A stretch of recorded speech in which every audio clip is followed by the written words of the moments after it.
তাই তো নদিয়ার মাথা দেখুন ভক্তমন্ডলী মায়েরা বাবারা, আমাদের যদি নিজেদের জন্মদিন হয় আমরা কত আনন্দ করি, পায়েস লুচি ঘুগনি মিষ্টান্ন সকলকে নেমন্তন্ন করে খাওয়াই, সাজাই বেলুন দিয়ে, কিন্তু ভগবানের জন্মদিন আমাদের মনে আসছে তো আপনারা দেখবেন বড় বড় ডিজে বক্স লাগিয়ে সকলে আগের মধ্যে ভক্ত হয়ে যায়, নিজের জায়গায় যায় রাস্তার মধ্যে। মায়েরা কাউকে একজনকে যদি দেখে জিজ্ঞাসা করেন আপনি, আচ্ছা দাদা আজকে যে আপনি এত আনন্দ করছেন বলুন তো আজকে কার জন্মদিন?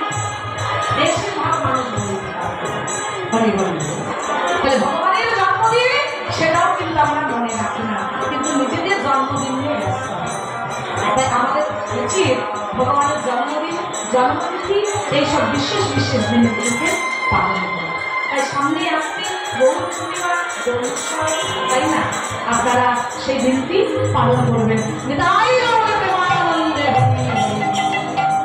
চলুন নরোত্তম দাস মহাশয় তার পদাবলীতে কি বলেছেন আমরা একটু দেখব, তাই তো? তাহলে যেই কৃষ্ণ সেই গৌর হয়ে এলেন, তাই তো? আমাদের